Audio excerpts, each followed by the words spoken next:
इसी बीच हम बड़ी खबर बता दें, इंडिया अलायंस का दोहरा शतक हो गया है। बड़ी खबर, यानी कांटे की टक्कर है। रुझानों में 200 से ज्यादा सीट, इंडिया अलायंस 200 से ज्यादा सीट पर आगे बढ़ता हुआ नजर आ रहा है। इंडिया अलायंस ने दोहरा शतक तो जरूर रुझानों में अभी लगा लिया है। बड़ी खबर आपको इस वक्त बता रहे हैं, सबसे सटीक नतीजे आप न्यूज़ 18 पर देख रहे हैं और बड़ी खबर इस वक्त ये है कि टक्कर कांटों की है, एनडीए वर्सेस इंडिया अलायंस। तो इंडिया अलायंस ने भी 200 से ज्यादा सीटों पर अभी बढ़त बना रखी है और ये इस वक्त की बड़ी खबर है। यानी ये कहा जाए कि डगर आसान नहीं है, टक्कर पूरी मिलने वाली है। यानी कि एनडीए जो जिस तरीके से आंकड़ा बढ़ रहा था एनडीए का, और शुरुआत में इंडिया अलायंस थोड़ा पीछे था, लेकिन इंडिया अलायंस ने यहां बढ़त बनाई है और दोहरा शतक जरूर है।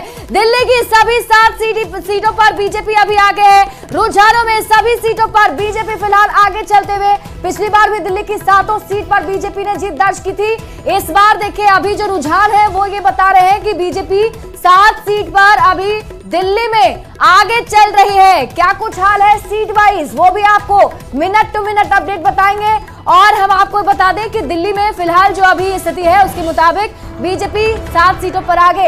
एक बार फिर से रुक करते हैं विभा का। बिल्कुल शिप्रा, तो इस बार 6 सीटों पर कैंडिडेट बदल दिए जाते हैं। सिर्फ एक मनोज तिवारी जो है वो अपनी सीट यहाँ पर सांसद के तौर पर चुनावी मैदान में उतरने के लिए बचा पाए थे और बदलाव किया गया। बदलाव का असर है क्या?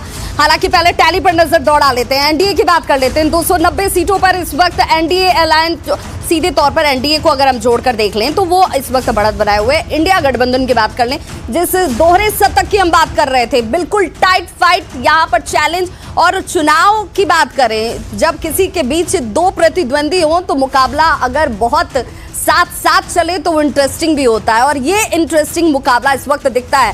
हालांकि अगर हम पाई चार्ट की बात कर लें तो यहाँ पर देख लीजिए एनडीए, जिस केसरिया रंग में आपको नजर आ रहा होगा, 291 सीट पर इस वक्त जो ये संख्या है वो लीडिंग के तौर पर नजर आती है। रुझान है आईएनडीआईए की बात कर ले, 208 सीटों पर इस वक्त उसने भी रुझानों में अपनी बढ़त बनाकर रखी है और अदर्स 20 सीटों पर इस वक्त रुझानों में बढ़त बनाए हुए है। इस बार के चुनाव में कई बड़ी चीजों की हमने चर्चा की, जिनमें देखा गया कि भाई चाहे वो राहुल गांधी हो, चाहे प्रधानमंत्री नरेंद्र मोदी हो, जो बयान सामने आया वो बयान हैरान करने वाले भी थे और सोचने वाले भी थे कि भाई राजनीति में ऐसे बयान जो हैं वो जीतने के लिए या फिर लोगों के सामने कहीं ना कहीं एक दबाव बनाने के तौर पर दिए जाते हैं क्या? इस पर भी चिंतन करने की जरूरत है। और यहाँ पर जब हम बीजेपी की बात करते हैं, झारखंड में अपने अलायंस के साथ 11 सीटों पर वो इस वक्त लीड कर रही है। कांग्रेस अपने अलायंस पार्टी के साथ 3 सीटों पर 14 की 14 सीटों के रुझान इस वक्त आपके टीवी स्क्रीन पर हैं।